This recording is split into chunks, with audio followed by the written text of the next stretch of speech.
ప్రభువుని చేతుల్లో ఎత్తుకొని నీవు సకల జనుల ఎదుట సిద్ధపరిచిన నీ రక్షణను నేను కన్నులారా చూచుచున్నాను.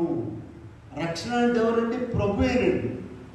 నీవు సకల జనుల ఎదుట సిద్ధపరిచినటువంటి రక్షణను నేను కన్నులారా చూస్తున్నాను. ఇదిగో అదే రక్షణ అనేటువంటి మాట మనం ఇప్పుడు యెషయా గ్రంథం 45:22 చూస్తూ ఉన్నాము. భూదిగంతముల నివాసులారా నా వైపు చూచి రక్షణ పొందండి, నేనే దేవుడను. వీళ్ళారా ఈ మాట ఎవరు చెప్పారండి? కొన్ని వేల సంవత్సరాల క్రితము దేవుడే ఆయన నోటి గుండా చెప్పి పైగా ఏమన్నారు?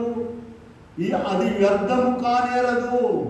వ్యర్థం కాలేదండి. ప్రభువుని చేతుల్లో ఎత్తుకొని నీవు సకల జనుల ఎదుట సిద్ధపరిచిన నీ రక్షణను నేను కన్నులారా చూచుచున్నాను.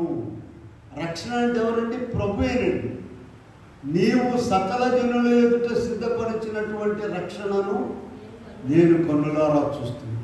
ఇదిగో అదే రక్షణ అనేటువంటి మాట మనం ఇప్పుడు యెషయా గ్రంథం 45:22 చూస్తూ ఉన్నాము.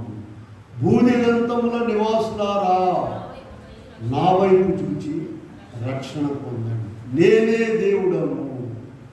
వీళ్ళారా ఈ మాట ఎవరు చెప్పారండి? కొన్ని వేల సంవత్సరాల క్రితము దేవుడే ఆయన నోటి గుండా చెప్పి పైగా ఏమన్నారు? అది వ్యర్థము కానేరదు. వ్యర్థం కాలేదండి.